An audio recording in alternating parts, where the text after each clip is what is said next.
Assalamualaikum warahmatullahi wabarakatuh. Special. Alhamdulillah, subhanallah. Tinggi-tinggi kesyukuran kita pada Allah SWT untuk kita ke rumahnya, insyaAllah. Bagi pihak ahli karya Surah Al-Furqan ini, kami merasa amat berbangga dan berbesar hati menerima seorang insan yang tidak asing bagi kita,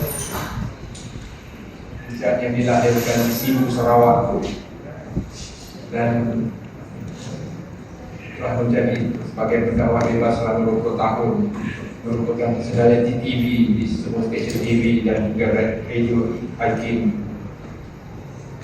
Dan seterusnya beliau juga pernah menerima anugerah Tokoh Pendakwah 2018, anugerah Ikon Islamic Bike Fest 2018, merupakan Presiden Sifu Bikers Malaysia. So boleh nak join. Baik. Dan sesiapa yang berhajat untuk menentang, silakan, kerana beliau merupakan timbalan yang diperkuat silat gerak pusaka Melaka. Ada berani? Baik, tanpa membuang masa, sebenarnya saya tertanya-tanya kenapa rakan-rakan beliau menggelar beliau seorang Ustaz 7-Eleven. Ada pernah dengar? Tak pernah kan? Kerana rakan-rakan yang nampak saja menggelar beliau sebagai Ustaz 7-Eleven. Alhamdulillah, pada malam ini soalan yang saya kemukakan telah terjawab. Sebabnya tanpa mengira keadaan cuaca yang hujan yang amat lebat, beliau menaiki motosikal dari jauh, dari rumah sampai ke Tajam. Kita yang dekat pun datang lambat, beliau dah sampai awal dah. Tanpa membuang masa, kami menjemput Al-Fadhil Ustaz Hanafiah untuk memberikan nasihat kepada kami yang jadi Al-Fadhil Ustaz.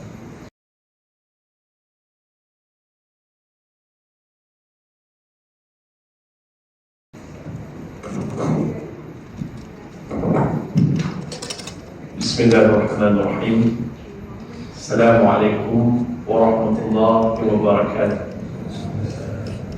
Alhamdulillah wa bihi nasta'in. Asyhadu an la ilaha illallah wa asyhadu anna sayyidana Muhammadan abduhu wa rasuluh. Wa nusalli wa nusallim hadzal nabiyil karim sayyidil mursalin wa ala alihi wa sahbihi ajma'in, amma ba'd. Yang dihormati Tuan Kerusi Surah Al-Furqan Tuan Haji Ismail Idris, Imam 1 Tuan Haji Hashim Sani, Imam 2 Saudara Syafiq Rahman,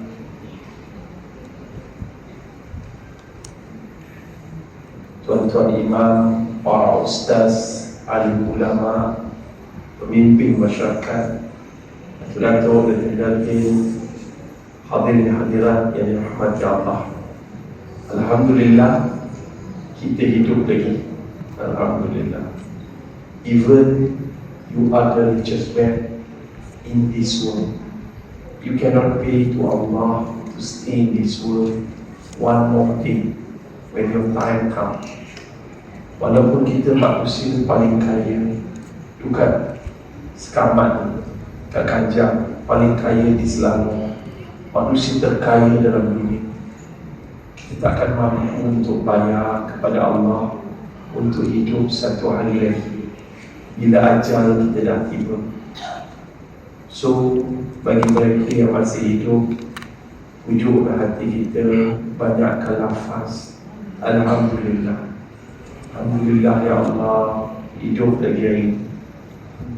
Alhamdulillah, saya sampai dalam keadaan cuaca yang amat baik. Hujan lebat adalah cuaca yang baik. Tiada cuaca yang buruk sebagaimana dilaporkan oleh ramalan cuaca saat ini.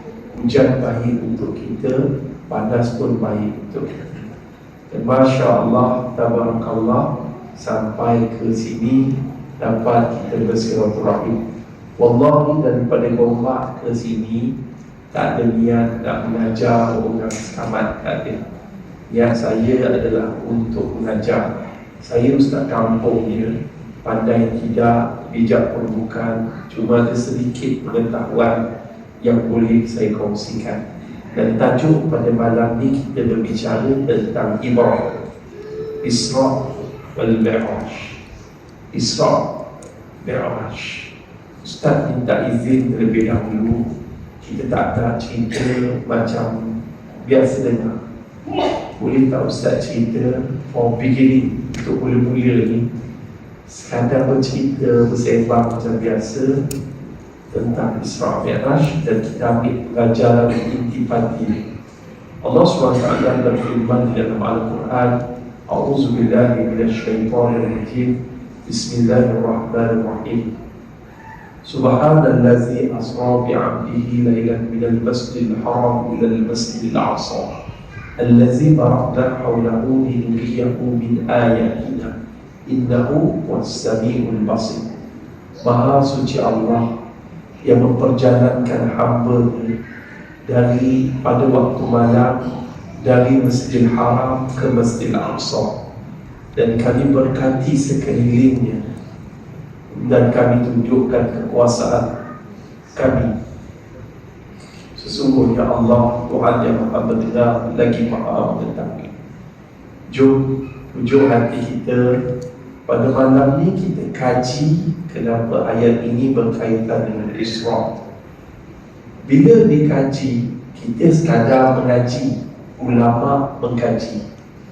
Maha suci Allah. Kenapa ayat ni subhanallah yang pertama? Patutnya cerita malam ni kehebatan Allah. Allah bercerita Allahu Akbar. Tapi maha suci Allah, ulama bagi dua benda. Pertama, ulama ajar ini bukan cerita kehebatan Rasulullah, ini cerita kehebatan Allah, maha suci Allah.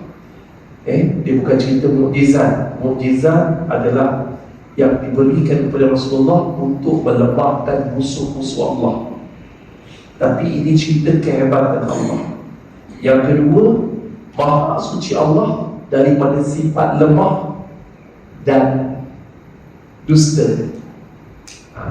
Sebab apa Ustaz guna perkataan dusta?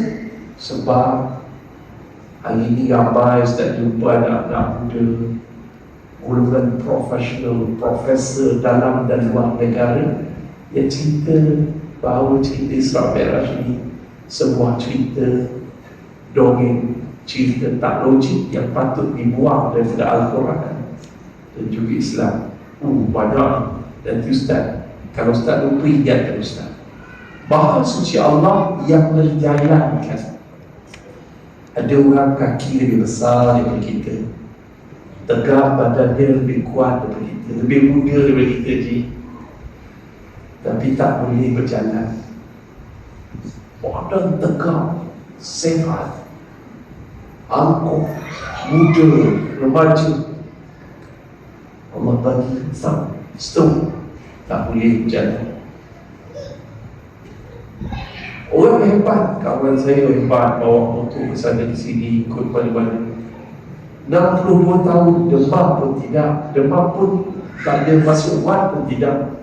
Tapi satu hari ikut pergi kuliah, aksiden motor, dia bawa ayam besar. Saya kalau dengan dia berlomba selalu. Saya kalau pakai GTR dulu, saya paling perlahan, saya paling laju lah bawa. Saya ni orang yang takut sikit.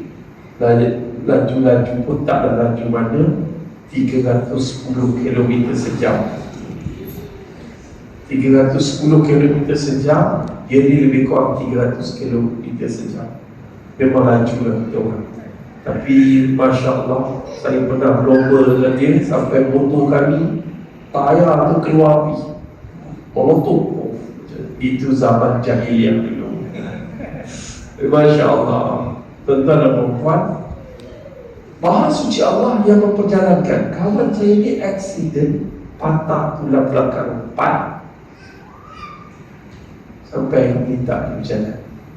Setiap kali launan azan dekat masjid, nangis. Dia beritahu isteri dia, abang rindu nak pergi masjid, tapi sayang orang masjid jarang datang ziarah ke Allah. Semua pentingkan tetap masing-masing. ibadah untuk diri sendiri, sedangkan kelebihan ziarah orang yang sakit, kawan-kawan satu safar kita, satu surau ziarah, insyaAllah dia akan jadi sekolah. Tuan-tuan tak sakit lagi, tak tahu perasaan orang yang stroke, orang yang lumpuh. Kita terus, Maha Suci Allah yang memperjalankan hamba-Nya. Kenapa perkataan ini hamba? Kenapa tak letak Habibullah, Rasulullah, Nabi Allah?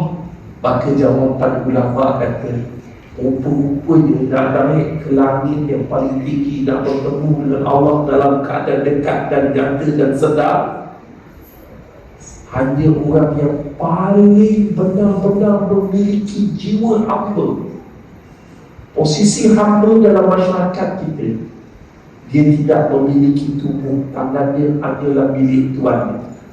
Begitu juga kalau kita sedar kita tak ada apa-apa, kita down, kita betul-betul down to the earth, rendah serendah-rendahnya, kepala kita cecah ke bumi. Nabi tahun tersebut tahun kesedihan.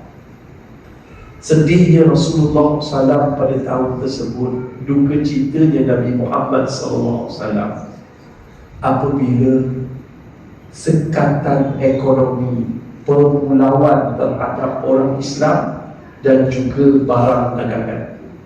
Siapa yang ada masalah ekonomi, masalah kewangan, memang akan down.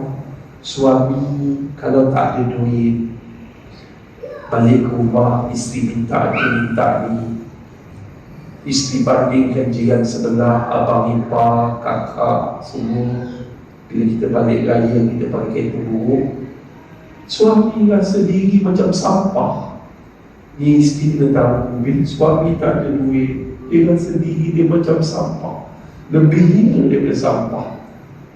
Itu berlaku di mana umat Islam di pulau Ibirani.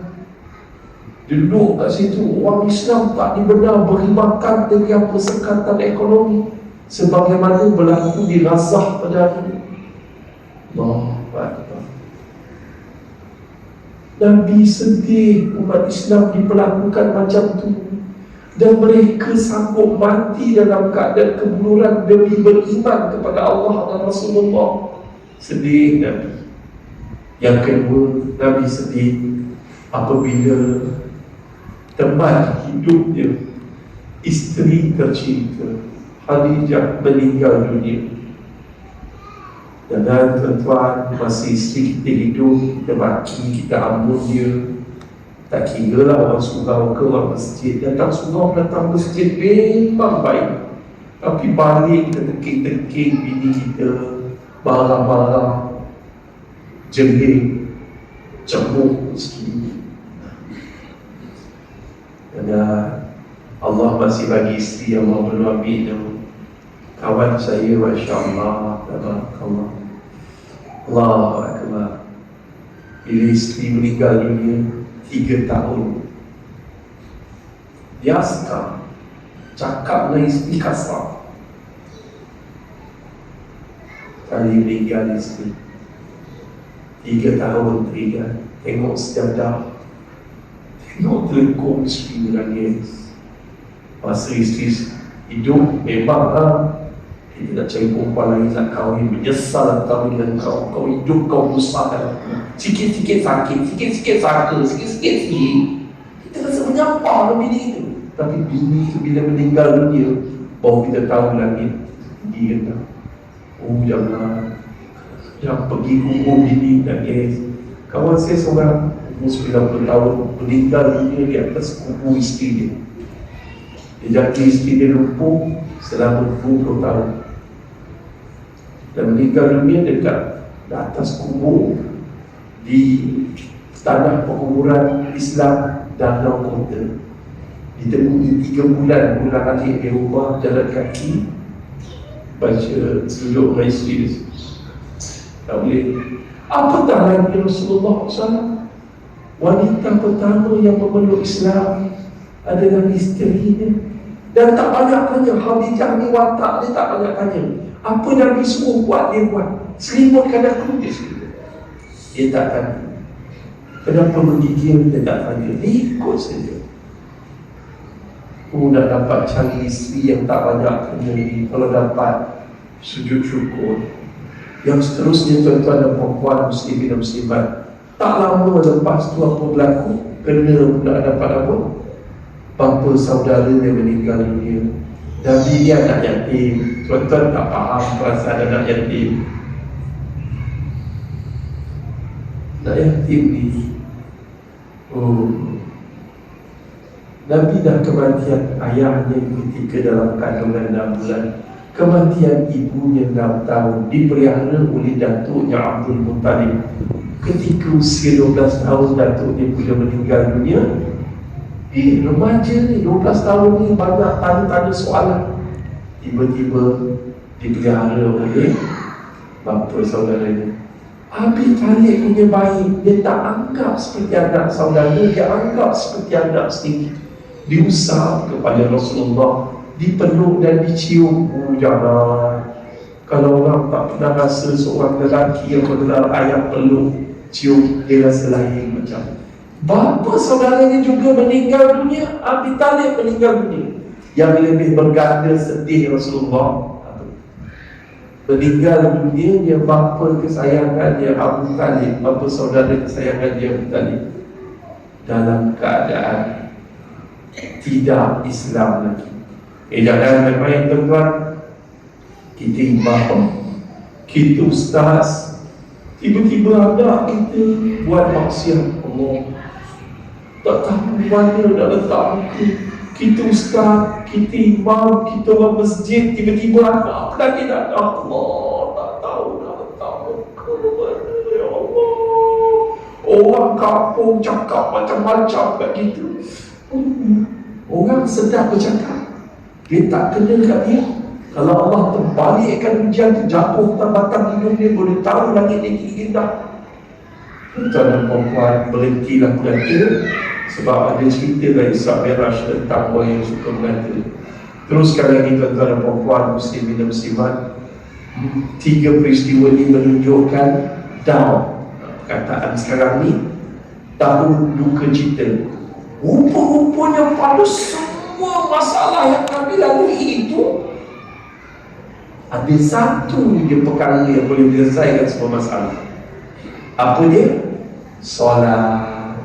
Siapa ada masalah ekonomi, solatlah. Siapa ada masalah suami isteri, solatlah. Siapa yang mati anak, sedih sangat, kematian suami, kematian isteri, kematian ibu ayah, solatlah. Baiki solat kita, maka Allah akan baiki hidup kita.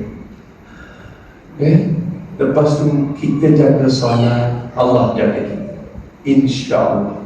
Tuan-tuan, teruskan lagi. Itu tahun kesedihan. Maha suci Allah yang memperjalankan hamba-Nya. Bila Rasulullah down macam tu, posisi hamba serendah-rendah ke bumi, iaitu sujud, maka Allah akan angkat darjatnya setinggi-tinggi di sisi Allah. Janganlah belagak orang panggil kita ustaz, ulama, panggil kita kiai, panggil kita habib, panggil kita orang alim, panggil kita orang masjid. Kita ada perasaan belakang.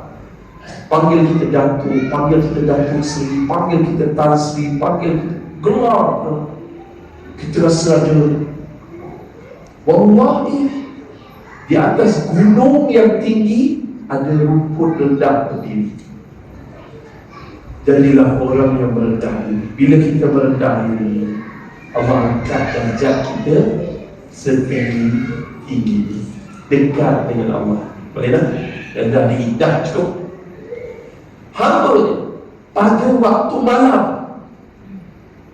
daripada Masjidil Haram ke Masjidil Aqsa, laili sepanjang malam. Lailan, oh maksudnya sebahagian malam. Ini menyebabkan ramai di kalangan umat Islam murtad. Peristiwa Isra Mi'raj, ramai yang murtad. Ada, saya cerita, bukan pada masa sekarang. pada masa zaman Nabi pun bergoncang iman mereka. Macam mana? Daripada Masjidil Haram ke Masjidil Aqsa, naik ke langit pertama, jumpa Nabi Adam. Langit kedua, jumpa Nabi Isa, Nabi Idris, Nabi Yusuf. Naik sampai langit ke-6, Nabi Musa. Langit ke-7, jumpa Nabi Ibrahim alaihissalam. Lepas tu masuk ke syurga, masuk ke neraka, tengok keadaan syurga neraka, pergi pula naik sampai tu bertemu dengan Allah, dapat salat 9 kali tawaf, jumpa Nabi Musa, turun ke bawah. Bila turun ke bawah, Masya Allah, tabarakallah, balik ke masjid.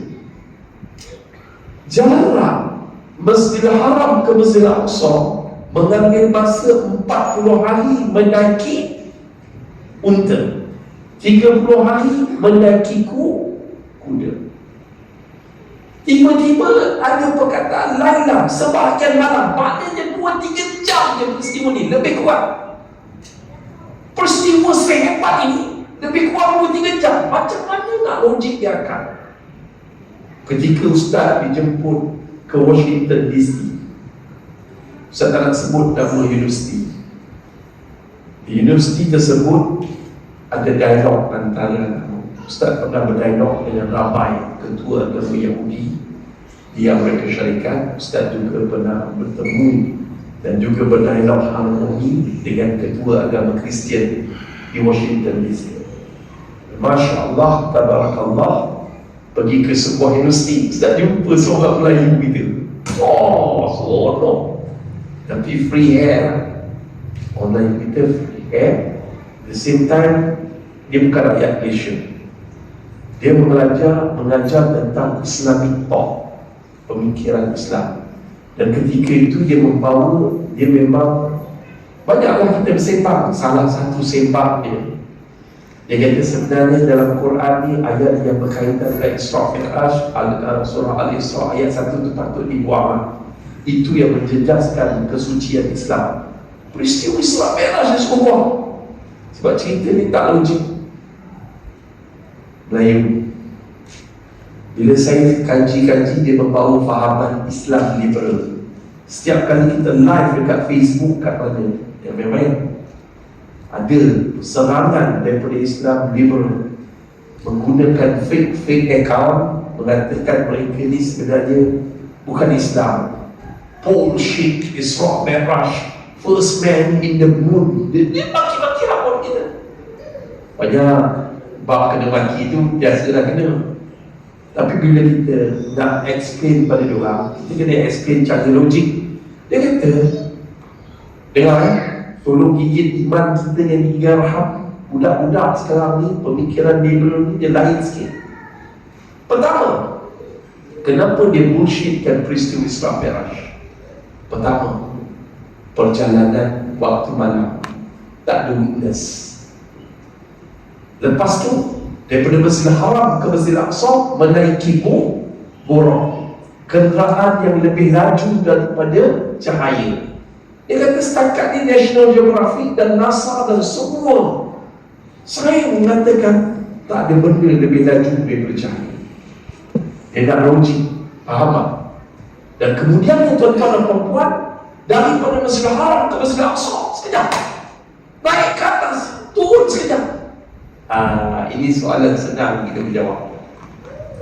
Kuasa Allah, Maha Suci Allah, kita menjawab. Tapi dia nak logik, benda tu nak dilogik. Soalan yang keempat ni susah. Saya nak bertanya kepada Ustaz, yang Nabi naik ke langit pertama jumpa Nabi Adam, Nabi ni mimpi ke? Tak logik betul. Nabi Adam kan dah wafat. Nampak? Goyanglah. Jumpa Nabi Isa, jumpa Nabi Idris, jumpa Nabi Musa, jumpa Nabi Yunus, jumpa Nabi Yusuf. Jumpa Nabi Yusuf. Semua tu dah mati, dah wafat. Siapa yang dia jumpa tu? Ini dia punya nak rendahkan Nabi tu ini. Saya kata,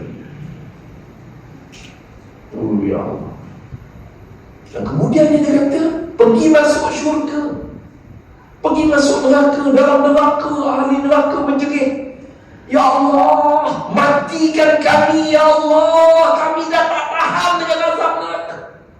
Dalam neraka, memang ahli neraka menjerit sepanjang masa, ya Allah, matikan kami, ya Allah, matikan kami, kami dah tak tahan dengan azab neraka. Dalam kubur, orang kubur menjerit, ya Allah, hidupkan kami kembali, kami nak sedekah, kami nak beramal soleh. Ini lain. Sebab tu orang hidup jangan minta lagi. Suami nak nikah lain, cerai aku pun tidak bebas. Jangan. Ya. Sekarang ni banyak suami nak bunuh diri kan? Banyak kes bunuh diri. Tuan-tuan pun baru 2-3 hari lepas ada kes bunuh diri. Allah wa'alam lah kan. Sebab apa? Sebab dia ada benda yang Allah, dah tak guna dah, hidup aku menyusahkan orang, lebih baik aku mati lah. Dia tuan dan perempuan, muslimin dan muslimat, bila dia tanya pasal neraka, cerita pasal azab neraka, dia tanya satu soalan, Ustaz, bodoh ke? Itu ayat paling kiamat belum berlaku, sangka kalian belum tiup, padang mahsyar belum ada. Apakah hal ni? Macam mana ada orang neraka kena bakar ni? Gigit iman kita dengan 3 hal. Sebab dia akan dongkak. Dia macam ni, Islam yang ulama kita dah masukkan dalam kepala otak kita, dia buka sikit-sikit. Dia longgarkan dulu dengan soalan-soalan, dengan idea-idea baru.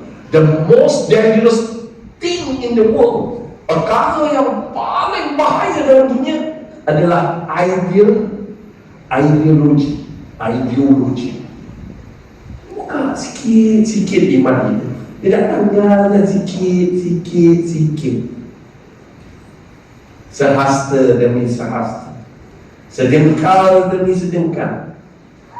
Dan terbuka, maka dia cabut iman kita. Habislah iman tu sampai kosong.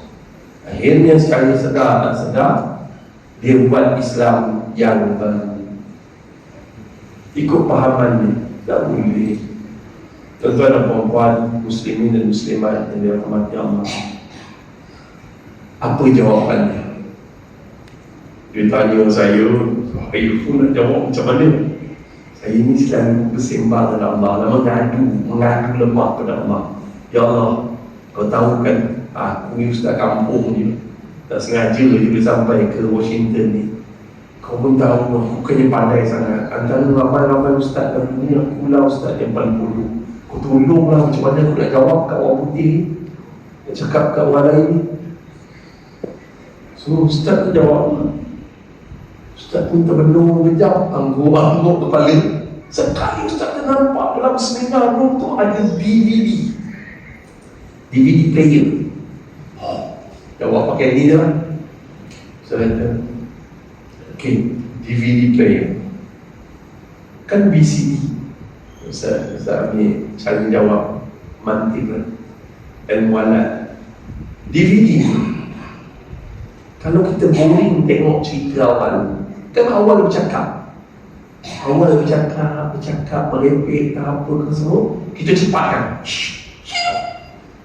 forward kan, tengok dia tak nak last tu best pula, dia fight, dia lawan, best, yang pengecut tadi jadi berani, dia lawan training, best lah cerita ni, kita ulang balik, reverse balik. Itu kita tengok tadi masa dah 30 minit, kita reverse balik kepada masa 10 minit. Best lah yang tadi. Kalau teknologi DVD tu dah canggih tak lagi teknologi apa. Lepas tu saya kata, dia orang mereka kenal Siti Nurhaliza. Kenal. Saya kata Siti Nurhaliza pun pernah menyanyi rumah saya. Dia tak pernah datang rumah saya, tapi dia menyanyi di rumah saya. Macam mana tu?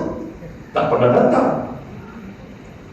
Siti Nurhaliza menyanyi dekat dekat Bukit Jalil.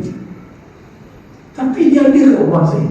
Sebuku-sebuku, sebitul-sebitul, bulat-bulat, menyanyi semua melalui teknologi frekuensi UHF dan macam-macam teknologi dia. Canggih tak teknologi? So jawapannya, dia kata boleh terima. Maknanya kalau dia cakap boleh terima jawapan saya itu, alhamdulillah. Balik saya bertemu dengan mantan Menteri Agama Profesor Dr. Zulkifli Al-Bakri. Jawapan dia sama. Dia beritahu apa yang berlaku itu di satu alam yang lain, dipanggil alam malakut, alam yang lain, alam yang Allah boleh himpunkan para ruh. Dan ingat, Allah boleh tunjukkan neraka dan syurga dan gambaran mereka yang diseksa. Faham? Jawab. Sekarang ni cucu-cucu kita pandai. Generasi handphone, generasi gadget ni, dia sentiasa ada fikiran yang kritis. Sebelum mereka sesat, dia kena dia mudah menjawab. Boleh tak? Teknologi Allah lebih hebat daripada teknologi manusia. So, Laila minal masjidil haram. Kenapa ayat ni letak masjidil haram? Tak Masjidil Aqsa? Tak Mekah. Allah tak heranlah bersama dia kajang, besar mana sekamat. Allah tak heranlah Yuska yang berdiri sepanjang-panjang. Allah tak heranlah Sati kajang. Allah tak heran. Allah tak heranlah Selangor. Allah tak heranlah Malaysia ni. Sebenarnya Malaysia besar ibu jari klik ni je dalam peta dunia. Sabah, Sarawak, Borneo besar ni je. Allah tak heranlah siapa engkau. Tapi Allah heran. Dan Allah berbangga dengan hamba-hambanya yang memakmurkan rumah-rumah Allah. Allah bangga dengan tetamu-tetamu Allah. Allah bangga yang memenuhi saf pertama. Allah berbangga dengan para malaikat, dengan Tuan Pengurusi kita, Tuan Imam kita. Allah berbangga dengan jemaah surau Al-Furqan pada malam ini. Kerana Allah berbangga orang yang memakmurkan Masjidil Haram. Di mana Masjidil Haram, tuan-tuan, satu solat, satu kebaikan Allah gandakan kepada 100,000 kali ganda. Maknanya kalau kita solat subuh satu waktu, Allah ganda kepada 100,000 waktu. Sebab cerita Isra' Mi'raj saya bilang tadi, ada dua benda yang besar. Pertama, solat menyelesaikan semua masalah. Orang yang paling kaya, paling berjaya, kalau tinggal solat, dia hidup dalam masalah. Yang kedua, tentang Isra' Mi'raj adalah ujian keimanan. Jangan kamu sangka kamu beriman selagi belum diuji. Ketika Rasulullah SAW balik daripada peristiwa Isra' Mi'raj, duduk di depan Kaabah beribadah, Abu Jahal datang. Wahai Muhammad, letih nampak. Ini cerita lah. Rasulullah kata, ya letih. Kemana kau malam tadi? Bila ditanya macam tu, Rasulullah ni orang yang terus. Dia pun cakap, malam tadi aku dibawa oleh Jibril naik ke langit, menaiki Buraq daripada Masjidil Haram ke Masjidil Aqsa, naik ke langit, bertemu dengan Allah dan Nabi-Nabinya. Lepas tu aku turun, bawa solat 5 waktu. Nabi cerita dekat Abu Jahal. Bila cerita ke Abu Jahal, Abu Jahal pun, dia ni orang baik sebenarnya Abu Jahal. So hati-hati dengan orang baik. Dia dalam Islam ni, kita ni, mata kita boleh membezakan warna hitam dan warna putih. Tapi mata kita sedang keliru dengan warna kelabu. Mata kita senang membezakan mana yang jahat, mana yang buruk. Tapi mata kita selalu tertipu dengan baik. Sebenarnya dia ada satu elemen yang lebih baik daripada baik, iaitu benar. Baik dan benar ni seakan-akan sama, tapi jauh berbeza. Faham ya? Walaupun benar tu kadang-kadang nampak macam kasar, tapi itu kebenaran. Mak kita bangkit subuh, suara mak sampai anjing kat Sungai Sekamat pasal dia anjing Allah anak. Tapi mak ni memekak lah pagi ni, malu lah. Bang, subuh bang, awak tu ATK surah Al-Quran subuh pesan. Aku cekik bini aku ni kan, tak payahlah libat AJK. Kadang-kadang bini kita boleh cakap, dia kejut, tapi itulah kebenaran. Walaupun cara dia keras, tapi itu benar. Kadang-kadang kita tertipu. Abu Jahal ni, dia punya strategi. Wahai Muhammad, hendakkah engkau kongsikan apa yang kau lalui ini kepada seluruh penduduk Mekah? Oh, baiknya Abu Jahal, hati-hati baik. Baik boleh dilakonkan, baik boleh direka cipta, tapi benar adalah wahyu daripada Allah. So apa berlaku? Budak suruhan Abu Jahal pun menjerit, pergi ke setiap lorong di kota Mekah. Wahai penduduk Mekah, berkumpullah kamu di Jabal Qubais. Semua kumpul di Jabal Qubais. Abu Jahal dan Muhammad akan buat pengumuman. Berdebar-debar hati orang Islam. Mungkin Muhammad, mungkin Abu Jahal akan memeluk Islam. Sebelum yang kumpul orang kafirun, mungkin Muhammad berhenti berdakwah. Bila berkumpul ramai-ramai itu, Abu Jahal dengan segala hormat yang mempersilakan Rasulullah SAW berucap. Nabi berucap, tuan-tuan, sehingga iman para sahabat bergegar. Betul ke ni? Setahu aku nak pergi Masjidil Aqsa, makan masa sebulan, dia boleh pergi dah berapa jam satu malam. Mana logik? Naik ke langit pula. Bukan iman budak-budak ni kita sekarang bergegar. Iman para sahabat pun bergegar. Muncullah ada Abu Bakar yang membenarkan keadaan. Orang kafirun bila dengar ada Rasulullah SAW cerita macam tu, apa dia buat? Ketawa boleh-boleh.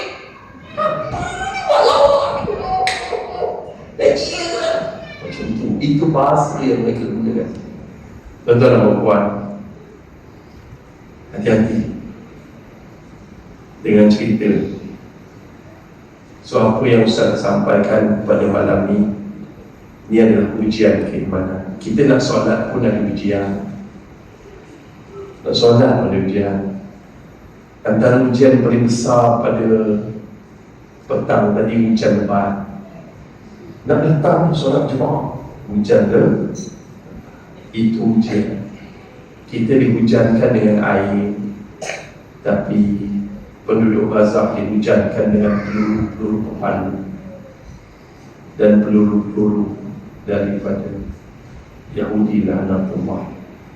Tuan-tuan dan puan, muslimin dan muslimat yang dirahmati Allah, kita pergi daripada Masjidil Haram.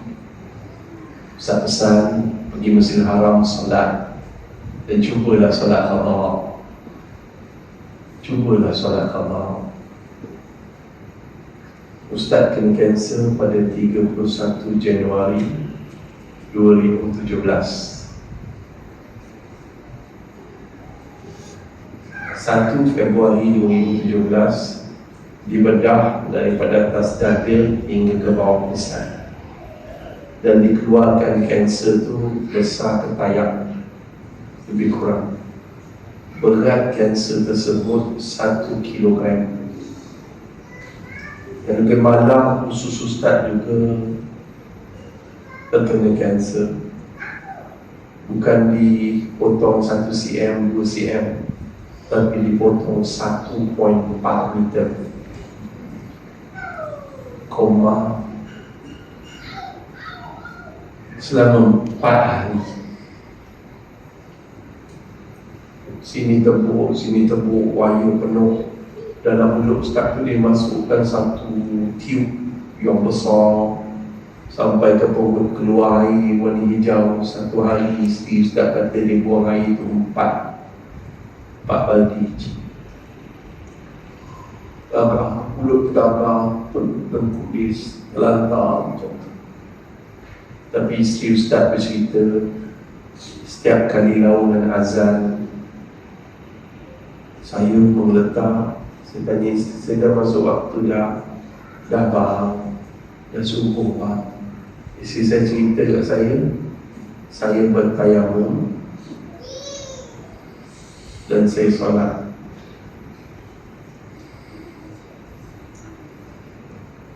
Saya ingat isteri, tapi sampai hari ini saya tak sedar benda tu. Saya tak ingat. Cerita isteri saya, baru-baru ni saya pergi ke Terengganu, di Ambang 2000 tahun baru tu, dia panggil saya. Ada beberapa orang ustaz tegur, Syekh, anda ada ziarah hentam masa hentam koma itu. Anda masa tu anda ziarah, waktu tu waktu zuhur Syekh. Entah terus tayamum, entah solat, mata entah pecah. Tak sedar. Saya memang tak sedar. Tapi ini apa yang Allah berikan pada saya. So kita sama-sama di pelajaran jaga solat. Berapa ramai orang ke hospital, doktor buat tak peduli dia tentang solat mereka. Nurse buat tak peduli tentang solat mereka. Macam mana nak jawab? Sedangkan antara kaedah dakwah yang paling berkesan melalui perubatan, jumlah wujud hati kita. Kita berhenti bagi laluan azan ke terus? Saya minta izin terus. So alhamdulillah, wujudlah hati kita, jaga solat. Lepas tu dah habis sedar tu, dah faham semua tu, tahun tu Ustaz qada solat. Ustaz lebih kurang selama setahun qada solat. Wah, subuh qada subuh, zuhur qada zuhur, asar qada asar, maghrib qada maghrib, isyak qada isyak. Itu yang Ustaz buat. Sebab Ustaz takut perkara pertama dihisap di hadapan Allah, bila solat di takut nanti depan Allah, Ustaz Rafi sila ke neraka. Ada 70 waktu solat tak solat. Ustaz pun takut solat tu. Ustaz dah nak mati, doktor jangka hanya setahun je. Ustaz qada lah solat. Mana mudah-mudahan sampai jiwa Ustaz rasa tenang. Dan Ustaz dapat rasa satu kali, tahun tu tahun nak pilihan raya. Kan tahun pilihan raya ni, Ustaz, mesti komen Ustaz, komen macam mana? Dia ajak cerita pasal politik lah Ustaz. Dengar sekejap je, betul. Sorry Ustaz dikurniakan satu perasaan panic attack. Tak boleh, saya pergi sembahyang lah. Belum masuk rumah lagi lah. Tak ke, saya buat duha ke, saya qada solat, saya panjang qada solat. Baru saya tenang.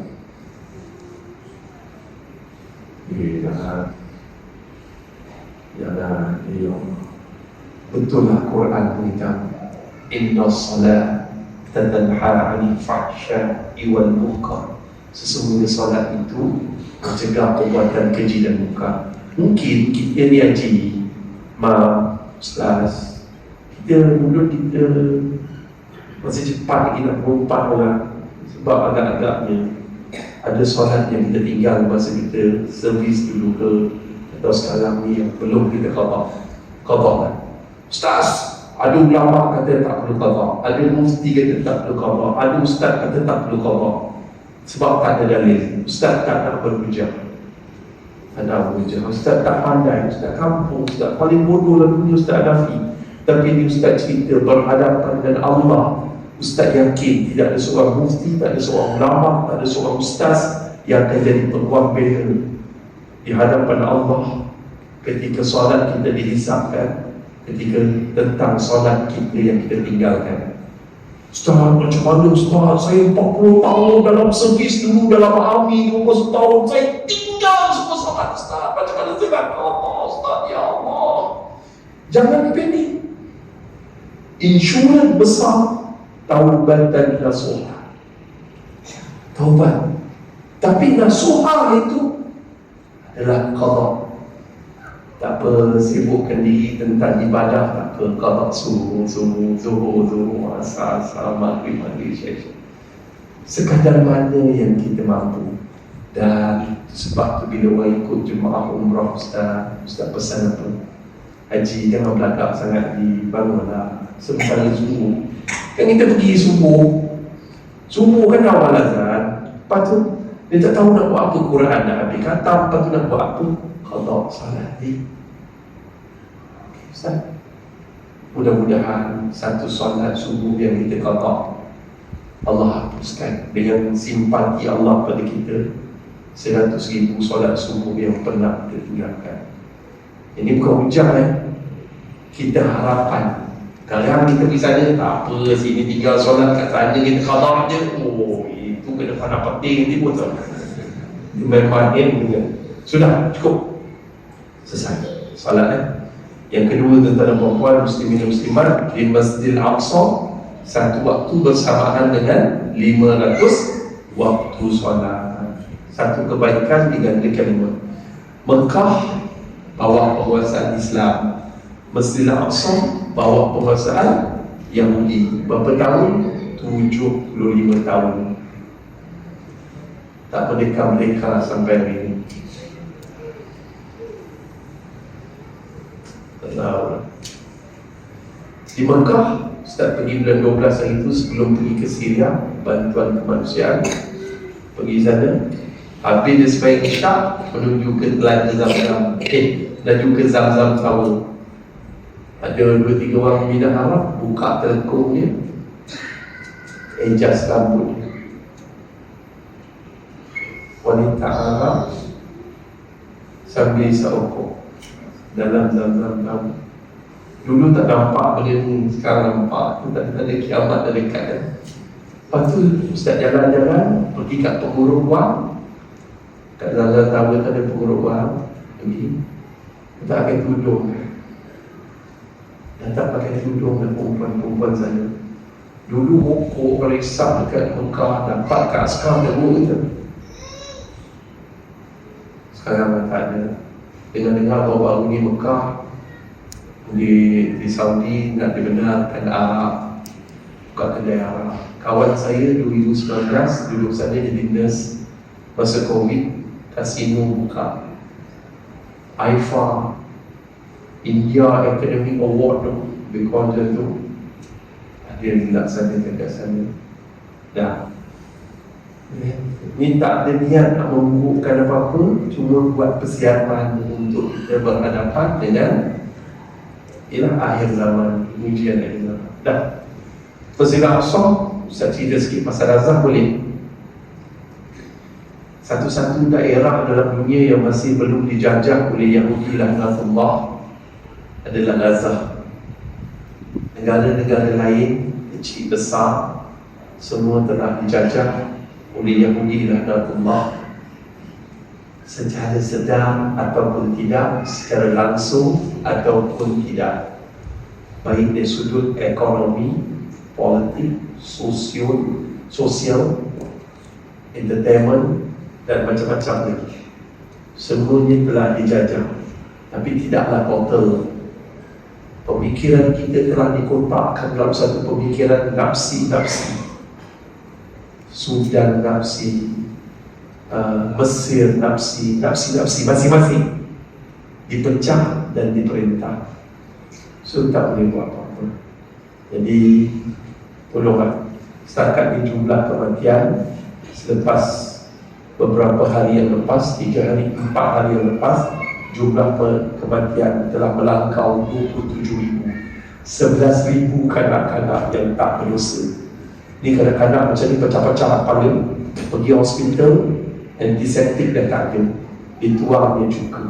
Bayang kalau kena cuka mengelumpur anak kita tu, anak mereka, anak kita juga. Ingat umat Islam itu bersaudara, susah sedang tetap bersama, tidak pernah berpisah dengan sempadan negeri atau negara. kita ni berdosa pada Allah, berdosa pada lazat. Peristiwa yang ditayangkan kepada Rasulullah SAW ni lah orang nak dengar selalu. Mana ustaz ni asyik cerita solat dia tak masuk pun peristiwa. Dah ambil ibrah, bukan cerita rentetan peristiwa. Tapi ustaz cerita sikit peristiwa berdasarkan hadis-hadis yang sahih. Ustaz tak nak cerita yang lain, itu kita biasa dah dengar. Ada 7 hadis yang berkaitan dengan Isra Mi'raj dan gambaran-gambaran. Gambaran yang pertama adalah peristiwa bagaimana Rasulullah SAW ditunjukkan pada satu kaum, gambaran satu kaum yang itu mereka ini adalah kukunya daripada tembaga. Dia cakar muka sehingga mukanya bersepai, dia cakar dada sehingga dadanya koyak menampakkan isi. Maka Rasulullah bertanya kepada Jibril, Jibril memberitahu itu adalah balasan bagi umatmu yang memakan daging saudaranya. Maknanya mengumpat, memfitnah, mengatakan sesuatu perkataan kesan. Hari ini dah biasa cakap benda-benda kesan, mengumpat mengikut Imam Syafi'i, mengatakan sesuatu yang benar dengan niat untuk memburukkan seseorang.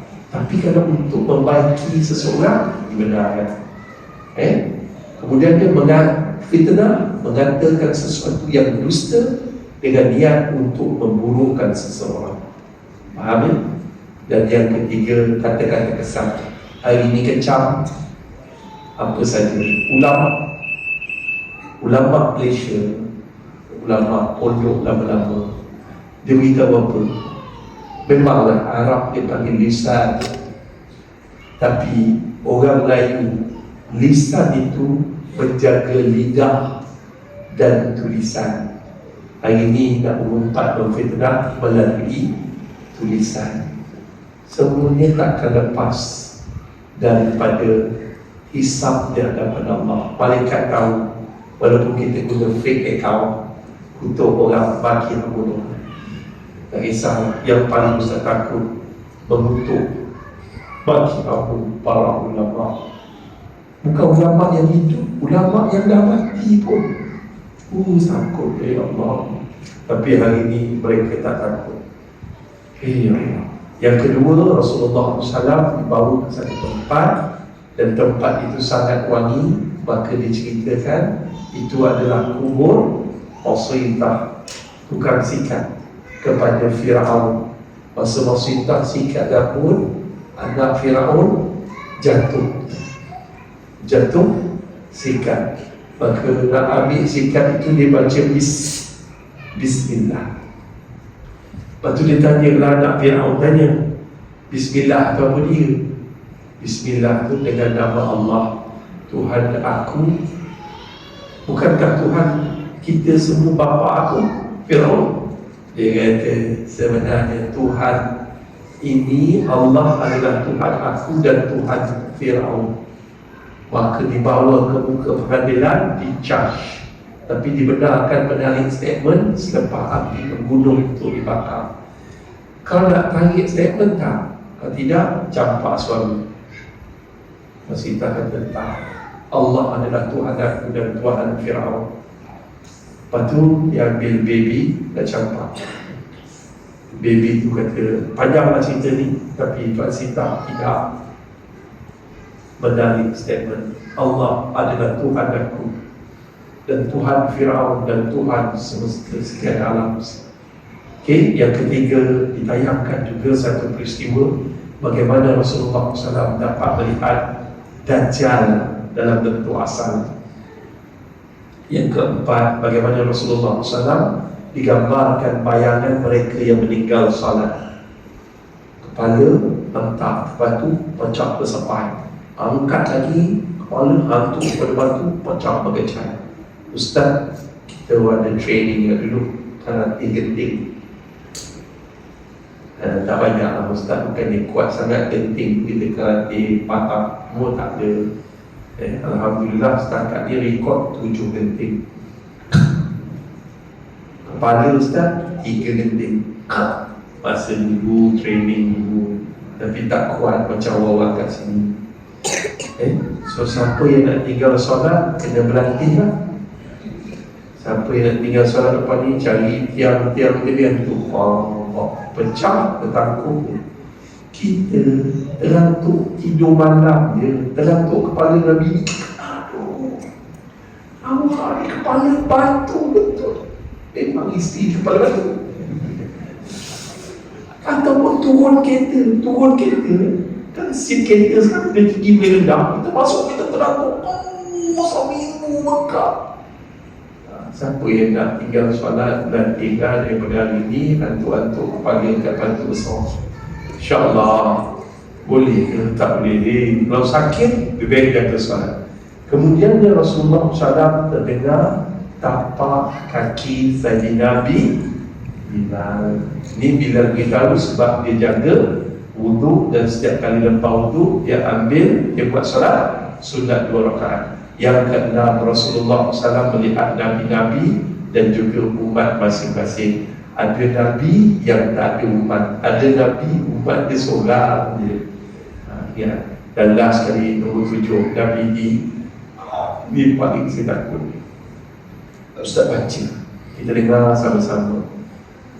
Tak kala aku diisrakan, aku melihat beberapa orang yang lidahnya dipotong dengan gunting dari api. Aku bertanya, wahai Jibril, siapakah mereka itu? Jibril menjawab, mereka adalah para khatib, para ustaz.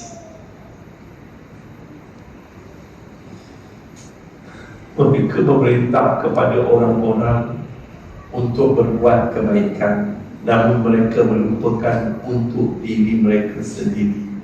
Padahal mereka mengajar, membaca kitab. Tidakkah mereka menggunakan akal? Jangan orang panggil kita ustaz, kita rasa mulia. Silap kita ni ke akhirat nanti. Tarik lidah, guna gunting api bakar. Bertangkup balik, bakar. Gunting ya Allah. Sebab tu ustaz kata bukan untuk mengajar, sama-sama tuan-tuan dan saya, sama-sama kita ubah diri kita supaya kita dapat solat macam sifat solat Nabi. Pada ni sifat solat Nabi ada 3. Tuan-tuan tak ingat yang lain, ingat ni. Sifat solat Nabi ada 3. Pertama, Nabi solat awal waktu. Hayya 'alas salat, hayya 'alas salat, hayya 'alal falah, hayya 'alal falah. Hayya 'alas salat, bagi sembahyang, bagi berjaya. Kenapa orang yang sembahyang tak berjaya-berjaya, yang tak solat, yang tak sembahyang kaya raya? Jawapannya, sembahyang kita tak sama dengan sifat solat Nabi. Sifat solat Nabi yang pertama ialah awal waktu. Be punctual.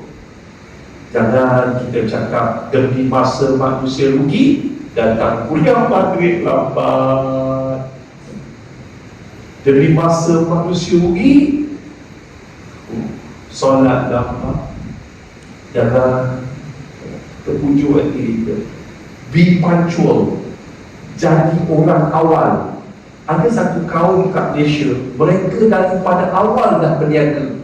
Jarak kekayaan mereka dengan kita dianggapkan lebih kurang. Mereka lebih berlari 100 meter, kita baru nak mula berlari. Sebab mereka dah berlari awal, kita baru nak merangkak-angkat berlari. Itu dia makna awal.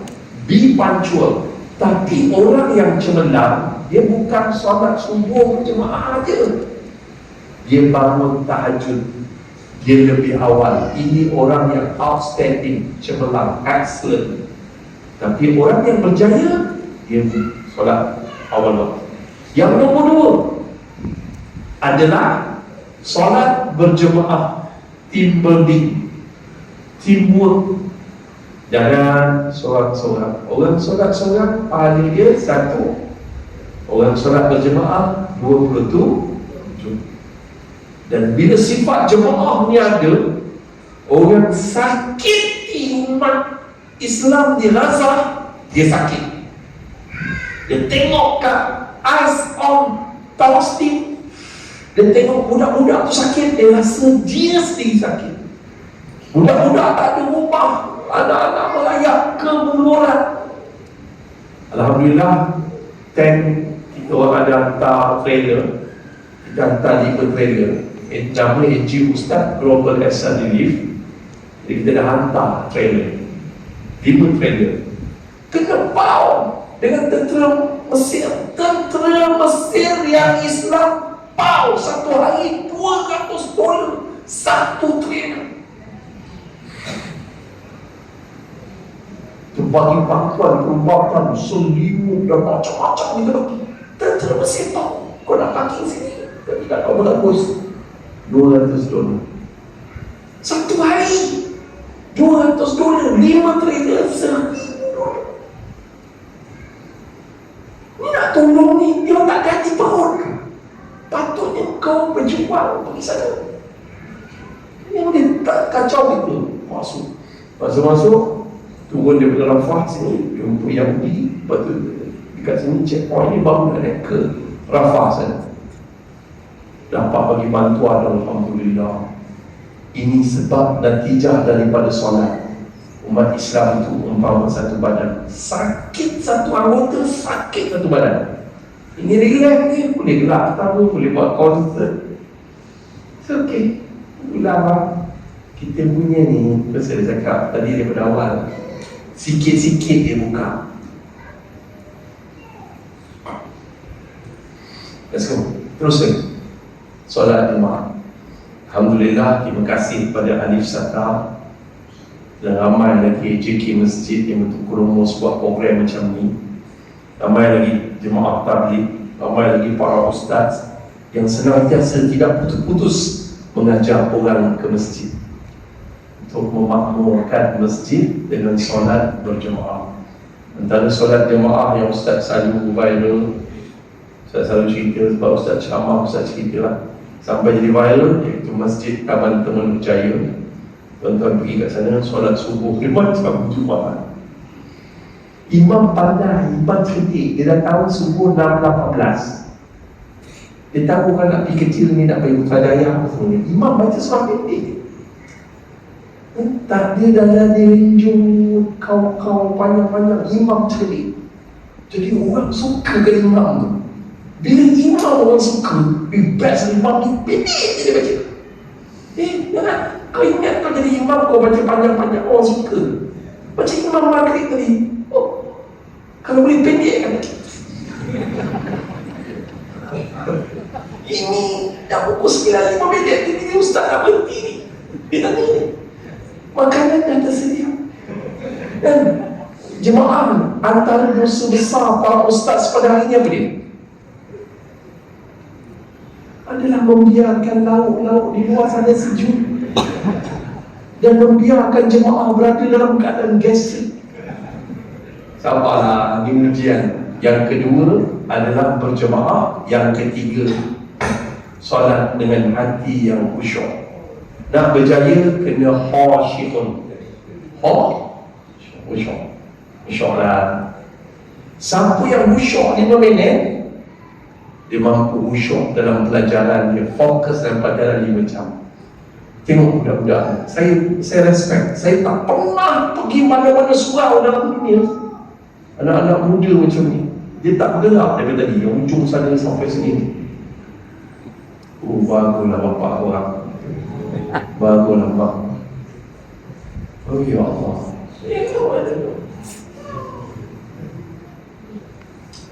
Tak diam pada semua yang datang jemaah pada malam. Khusyuk, khusyuk. Hari ni budak-budak masuk kelas boleh khusyuk. Tu ramai cikgu-cikgu darah tinggi. Tak rotan, tak boleh aku nak sepak, tak boleh viral tak mati. Betul cikgu-cikgu sekarang. Balik je rumah, suami jadi bangsa. Tuku kering, suami kena kanser. Sebab dia kerap dia alih ke suami. Betul. Bukan orang sekamar. Ni orang tak selamat. Tuan-tuan dan puan muslimin dan muslimat dengan khusyuk dalam solat. Macam mana nak khusyuk? Mulut membaca, otak menterjemah, hati menghayati. Boleh buat. Berapa tahun dah kita solat kita dah nak mati tak kalah daripada rakaat pertama sampai rakaat keempat. Kita tak khusyuk mana sangat otak kita ni fikir semak sambung dunia, hati kita ni sensitif sangat dengan dunia. Mayang teringat kecil hati dengan bini, jangan lupa itu semua. Ya Allah, ya Allah. Itu sebab kita kena sibukkan Bismillah dengan nama Allah, Maha Pemurah lagi Maha Penyayang. Segala puji bagi Allah Mulia sekalian alam. Training make improvement. Sikit demi sikit kita jadi orang yang cemerlang, dapat khusyuk dalam solat. Sayyidina Ali dia solat tu, baik, anak panah keluar dari kaki dia, tak bergerak di situ. Kita nyamuk gigit, angkat kaki sebelah, dia mana nyamuk, dia pegang, dia genik lagi. Yang mana geram tu, dia gantal. Bila dia sepanjang, dia gantal, dia ganggu. Angkat kain sebelah. Itulah cinta tu umpama kurang, makin diganggu makin sedap. Ustaz betul lah, sebab tengok muka takutlah Ustaz ceramahkan ada yang mati. Betul lah, banyak kali saya ceramah ramai yang mati, 3 kali.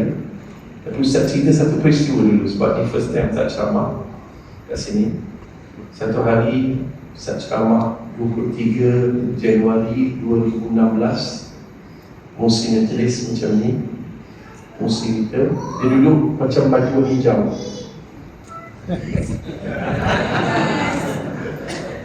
Masa tu Ustaz ceramah Maulid Rasul. Orang Johor sambut Maulid Rasul bukannya hanya pada bulan Rabiul Awal, sepanjang tahun dia Maulid.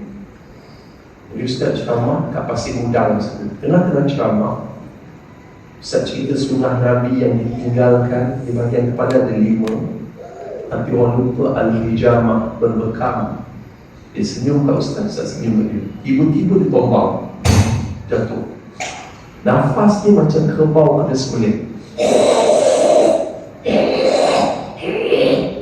Itu tanda sakarat. Jadi mata dia terbelia, pandang atas.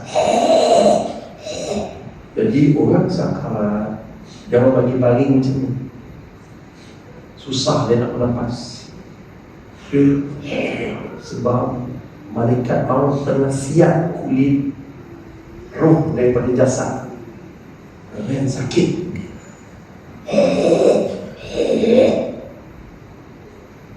Jadi Ustaz pun pergi kat dia, Ustaz pangku. Dia kena pangku kan, pangku macam tu sampai bunyi tu kurang. Bang, ikut saya bang.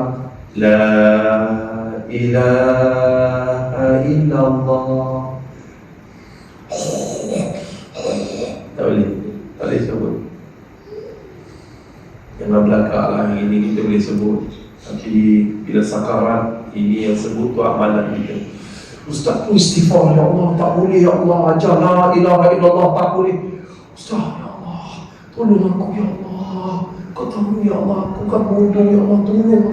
Dia ni orang baik ya Allah. Takkan tiba-tiba Allah bagi satu ilham.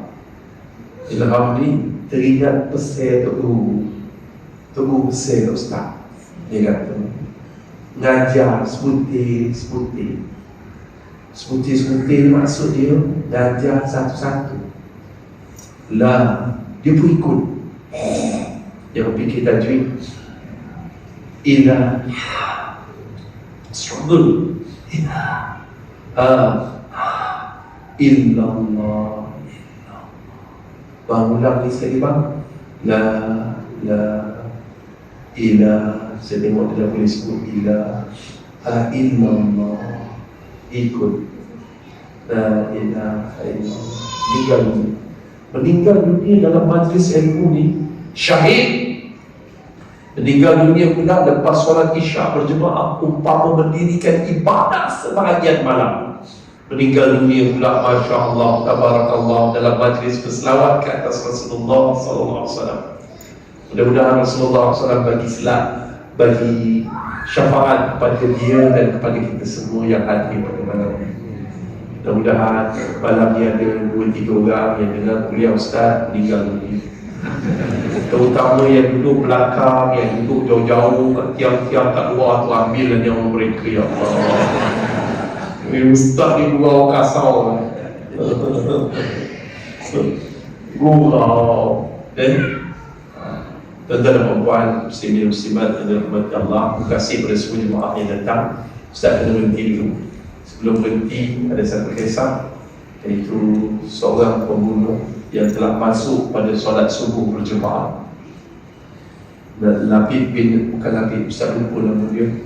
Dia masuk daripada Masjid Nabawi itu, dia masuk dari sana. Ketika itu Sayyidina Umar sedang menjadi imam. Dia ambil melati dia tu yang telah direndam dalam emas dan dalam bisa ular tu, dia godok perut Sayyidina Umar. Bertaramu semua jatuh. Pagi itu dikatakan lebih kurang dan 12 orang telah meninggal dunia sebab nak menangkap si pembunuh tadi. Bila dah terlantar Sayyidina Umar, Sayyidina Osman jadi imam. Habis dia sembahyang, tengok balik Sayyidina Umar dah sedar diri. Sebab bisa tu tak berjalan. Tiba-tiba Sayyidina Umar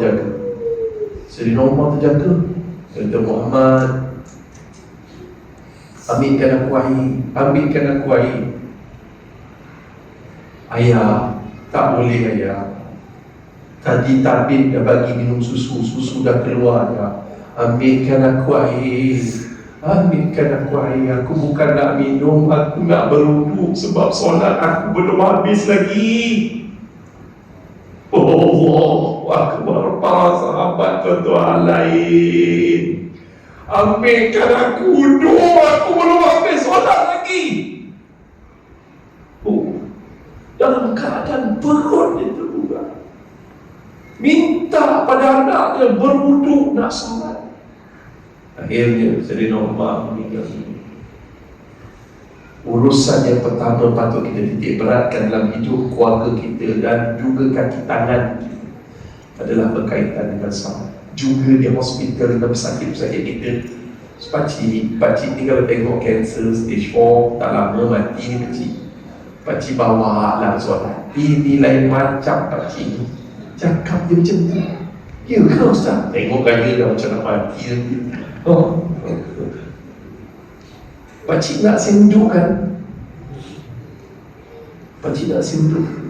Ni spray kan sikit. Dah, ni tanggungjawab kita bersama. Berapa ramai orang masjid pergi hospital, mati kat hospital tak solat, sedangkan dia orang jaga solat daripada muda. Tanggungjawab kita bersama tuan-tuan. Cukup sekadar tu. Sebelum Ustaz berdiri, dah 9 suku tuan-tuan tak nak balik ke? Ya Allah, tak bergerak kerana dia seram saya. Saya pantun dulu saya agak fungsi jawab. Saya jangan fungsi handsome macam ni. Gigi bertindak ni ramai bini. Kalau dia kata oh my God, Allah minta maaf. Gurau, orang lelaki ni tak ada benda lain. Gurau dia berani tak ada. Okey. Indah sungguh si bulan purnama, cahayanya sampai ke kampung Tanjung. Berceramah bukan untuk ternama, berdakwah wallahi bukan untuk disanjung. Pucuk paut delima batu, anak 9 di tapak tangan. Biar jauh beribu batu, hilang di mata, dalam doa jangan. Kalau Ustaz dah mati nanti, tolong doakan Ustaz dapat berehat di alam barzakh. Wallahi malam ni ya Allah, aku dah sampaikan tentang kewajiban bersolat. Jangan ada daripada tuan-tuan mendakwa saya di akhirat. Kalau ada sejarah 4 jangan disimpan di dalam peti. Kalau sepanjang hidup saya ada buat silap dan salah, harap segala dosa saya diampuni. Bismillahirrahmanirrahim. Alhamdulillahirabbil alamin. Wassalatu wassalamu ala asyrafil anbiya'i wal mursalin sayyidina Muhammad wa ala alihi wa sahbihi ajma'in. Wahai Allah, wahai Tuhan yang menciptakan cinta, wahai Tuhan yang membisikkan rindu, jadikanlah cinta dan rindu kami hanya untuk-Mu, ya Allah. Ya Allah, ampunkanlah dosa kami, dosa ibu ayah kami, dosa adik-beradik kami, keluarga kami, pasangan hidup kami, kaum muslimin muslimat, maupun yang masih hidup ataupun yang telah mati, khasnya arwah ibu dan ayah kami, ya Allah. Ya Allah, lapangkanlah kubur ibu ayah kami, ya Allah. Terangilah kubur ibu ayah kami, ya Allah. Jadikanlah kubur ibu ayah kami seperti taman-taman di dalam syurga-Mu, ya Allah. Ya Allah, ada hidup arwah ibu dan ayah kami dulu banyak melakukan dosa, ahli maksiat, melalaikan solat, meledakkan aurat. Tolonglah ya Allah, pada malam ini Kau makbulkanlah doa kami, ya Allah. Kau ampun semua dosa arwah ibu dan ayah kami, ya Allah. Hidup mereka dulu terlalu susah dalam membesarkan kami, ya Allah. Ya Allah, kami rindu pada arwah ibu dan ayah kami. Temukanlah kami dengan ibu ayah kami dalam syurga-Mu nanti, ya Allah. Ya Allah, ya Rahman, ya Rahim. Jadikanlah kami, anak-anak kami, keturunan yang mendirikan salat. Jadikanlah kami, anak-anak kami, keturunan yang saleh wal muslim. Jadikanlah kami, anak-anak kami, keturunan yang tidak akan meninggalkan salat walaupun satu waktu, ya Allah. Ya Allah, kami bodoh, kami lemah, kami tak pandai jaga anak-anak kami, ya Allah. Ujian di akhir zaman ini terlalu berat untuk mereka dan kami, ya Allah. Bantulah kami yang lemah ini, ya Allah.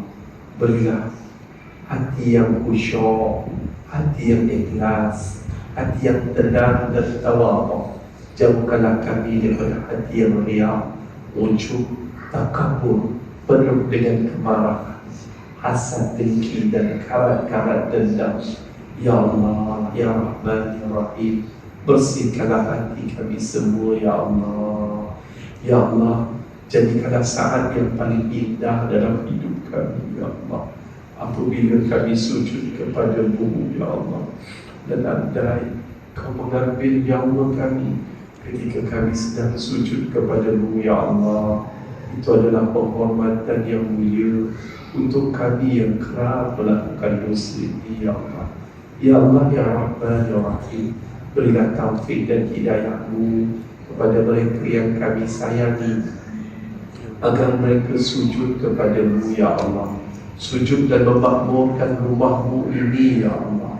Ya Allah, beri juga taufik dan hidayah-Mu kepada pemimpin-pemimpin kami, agar mereka tegak berdiri, tegas berani dalam mempertahankan Islam di bumi ini, ya Allah.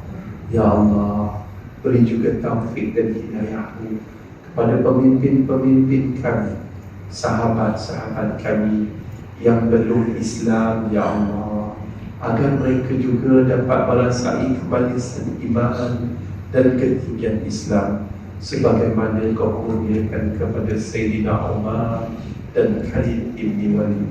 Ya Allah, ya Rahman, ya Rahim, maafkanlah kami tidak pandai berdakwah pada mereka. Ya Allah, tolonglah ya Allah, ampunkanlah dosa kami yang sebesar-besar ini, ya Allah. Sebab kami pengecut, sebab kami penakut, sebab kami terlalu lemah untuk membantu Islam kami di Gaza, ya Allah. Tolong ampunkan dosa kami, ya Allah. Kami tak mampu mengangkat senjata ke sana, ya Allah. Berilah kekuatan kami untuk mengangkat tangan, berdoa untuk mereka, ya Allah. Kami yakin sebaik-baik senjata orang mukmin adalah doa, ya Allah. Ya Allah, bagi saudara kami yang mati saja, Ya Allah, Kau kurniakan mereka syahid, Ya Allah. Bagi mereka kecedera, Ya Allah, Kau kurniakan mereka ketabahan, Ya Allah. Bagi mereka yang kematian anak, kematian isteri, kematian suami, Kau kurniakan mereka sifat redha, Ya Allah.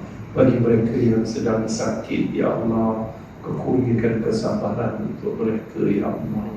Ya Allah, Ya Rabbal Ya Rahim, Hasbunallah wa ni'mal wakil wa ni'mal mawla wa ni'mal nasir. La ilaha illa anta subhanaka inna kunna minadh dhalimin. Rabbana hab lana min azwajina wa dhurriyyatina qurrata a'yun waj'alna lil muttaqina imama. Rabbana atina fid dunya hasanah wa fil akhirati hasanah wa qina adzaban. Wassallallahu wa ala alihi wa sahbihi walhamdulillah. Kita baru saja mendengar nasihat dan pedoman berikan kepada Ustaz. Bagi pihak ahli karya Surah Al-Furqan, kami mengucapkan berbanyak-banyak syukuran kehadirat Ilahi serta terima kasih kepada Yang Berbahagia Ustaz kerana sudi berkongsi pengalaman, ilmu dan menasihati kami yang jahil ini. Terima kasih. Sebagai penghargaan, ada sedikit cendera hati daripada karya Surah Al-Furqan kepada Ustaz.